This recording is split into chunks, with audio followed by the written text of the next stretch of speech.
Hi friends, இன்றைக்கி நம்ம பண்ண போகிறது ஒரு ஸ்நாக்ஸ் ரெசிபி தான். 3/4 கிளாஸு அரிப்பொடி எடுத்திருக்கேன். இடியப்ப மாவு இருக்குல்ல அது.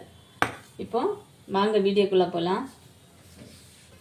இப்போ வானொலி அடுப்பில் வச்சு 1 ஸ்பூன் எண்ணெய் ஊற்றிருக்கேன்.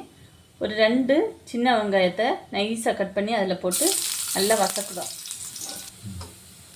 3/4 கிளாஸு தண்ணி ஊற்றி விடுங்க. இந்த கிளாஸுக்கு எவ்வளோ அரிப்பொடி எடுத்துருக்கீங்களோ இதே மெஷர்மெண்ட் இதே அளவில் தான் தண்ணி எடுத்துக்கணும், சரிங்களா?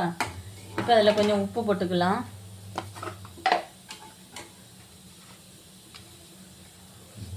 தேவைக்கு உப்பு போட்டுக்கிடுங்க.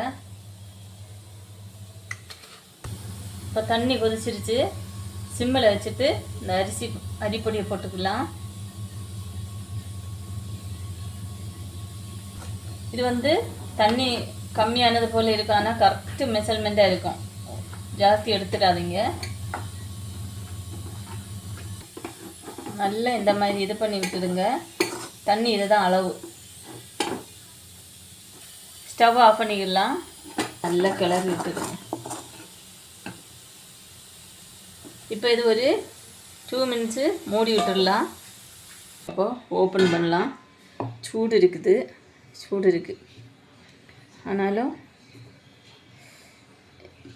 ரொம்ப ஆரவும் கூடாது, அது பார்த்துக்கிடுங்க. இப்போ இது திக்காக இருக்குது பார்த்தீங்களா? அப்போ தண்ணி ஊற்றக்கூடாது.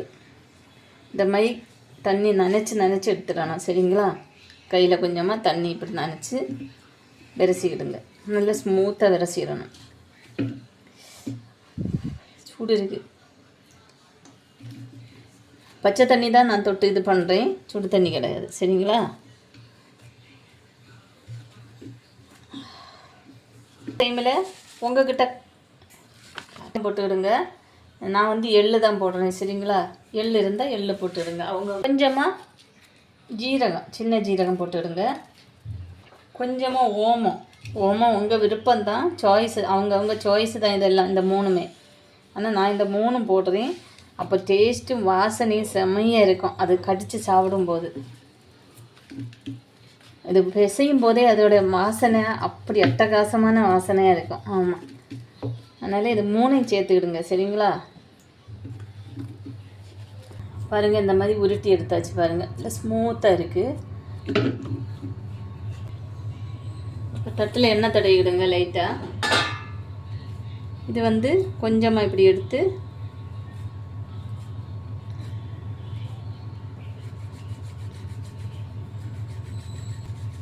கட்டிங்க.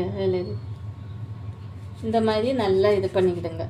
எல்லா இடமும் ஒரே அளவில் வரணும், சரிங்களா? இடையில தின்னா எல்லாம் வரக்கூடாது, எல்லாம் ஒரே அளவில் வரணும். இந்த மாதிரி பார்த்துக்கிடுங்க. எல்லாம் இந்த மாதிரி பண்ணி எடுத்துட்டு வச்சிடுங்க ஒரே அளவில். பாருங்கள், இந்த மாதிரி நீட்டாக ஒரே அளவில் இந்த மாதிரி எடுத்து வச்சுடுங்க. இன்னும் வேலை முடியலை நமக்கு. இப்போ நம்ம என்ன பண்ணணும்னா, இது கொஞ்சமாக இப்படி எடுத்துட்டு இப்படி உருட்டிட்டு இந்த மாதிரி சப்பி கொடுக்கணும். இந்த மாதிரி ஷேப்பில் எடுத்துடணும், சரிங்களா? இந்த மாதிரி எடுத்து வைக்க வேண்டியதுதான். ஆயிடுச்சு, டக்குன்னு முடிஞ்சிடும். இந்த மாதிரி எல்லாம் ஒரே அளவில் எடுத்துடணும். பாருங்கள் ஃப்ரெண்ட்ஸ், இந்த மாதிரி எல்லாம் பார்த்திங்களா? இந்த மாதிரி டிசைனில் பண்ணி எடுத்தாச்சு. இப்போ நம்ம நெக்ஸ்ட் இதுக்கு போகலாம், வாங்க. அதில் எண்ணெய் ஊற்றிருக்கு. ஆல்ரெடி பஜ்ஜி போட்ட எண்ணெய் தான், ஓகே பரவாயில்ல. எண்ணெய் சூடாகட்டும். இப்போ சூடாயிடுச்சு. எல்லாம் கொஞ்சம் கொஞ்சமாக போட்டு கொடுக்கலாம். எண்ணெயில் போட்ட உடனே இப்படி கிளறக்கூடாது. ஒரு 2 மினிட்ஸ் அப்படியே வேகட்டும். அப்படியே போட்டதுலேயே அப்படியே இருக்கட்டும் எண்ணெயில். இப்போ நல்ல மொறுன்னு நல்லா இதாகிடுச்சு. வாசனையும் சூப்பராக இருக்குது.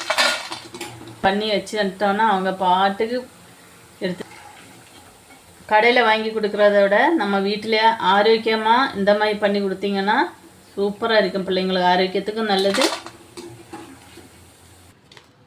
பாருங்க நண்பர்களே, மொறுன்னு சூப்பராக இருக்குது. இந்த பண்ணி பாருங்கள். இந்த வீடியோ பிடிச்சிருந்தால் லைக் பண்ணுங்கள், ஷேர் பண்ணுங்கள், கமெண்ட் பண்ணுங்கள். மறக்காமல் சப்ஸ்கிரைப் பண்ணி சப்போர்ட் பண்ணுங்கள். ஓகே, பாய்.